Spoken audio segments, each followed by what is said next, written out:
Barbie Kyagulanyi si birungi munnange nakamu esaidi eno era nga munnange omwana Ssuubi bannange akikoze amulopye ewa daddy we munnange ow'omukulu Bobi Wine munnange esaidi ekiri eno munnange nga si birungi nakamu omukyala Barbie Kyagulanyi era nga wuuno munnange afuddeyo ne yeetottolako ate munnange wali mu katambi wabadde wali munnange ate ku One Love Beach ng'ali ku mirimu gye munnange ate nga emisango gigenda mu maaso ate ewaka kakati nno munnange akatambi kaakano gye biggweredde muganda wange gwe alaba Gemina TV ate wali nga tuli mu kulaba mu katambi kano akatwedinze ennyo wali ku mukutu munnange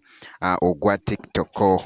muyite Barbie Kyagulanyi Ssentamu katusooke tulabe ate munnange ebibadde mu katambi misango ki byonna biibino wano mu katambi.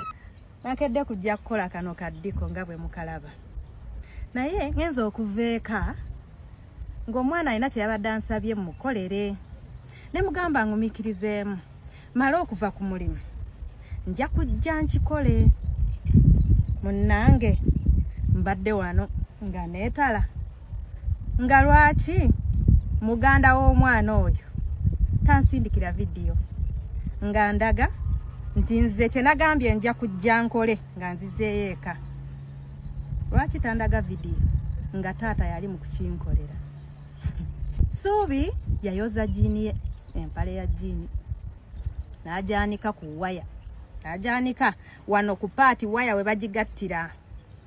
bwe yali agyanula waya neeyuza ku jiini eyo bw'agiyuza n'agindeetera jiini mbumutungire wali awo ayulise ne mugamba Ssuubi nkwegayiridde ngumikirizamu nja kujja nkole ki ngitunge munnange nvudde eka nga bya mirembe bya bulungi naye olowooza omwana takutte jiini n'agitwalira taata we n'agiwa taata we agimutungire okumulaga nti nze ndi incompetent. Kaakati bakyala bannange kano akaana mulowooza situuse kkayisaamu mpi lwaki koonoona erinnya lyange wa taata waako. Aha omukyala Barbie Kyagulanyi Ssentamu munnange ate taggwako comedy taggwako ate byewuunyikiriza esaidi eno naye nga munnange bwekityo bwe kitambudde vidiyo osobola ogimpeera like obeera nga tonaba ate n'okusubscribinga nagwo gubeera muzigo mwerere ngenda kubeera nga nkomawo ate mu maaso awo katono nnyo ne update endala bwekiti.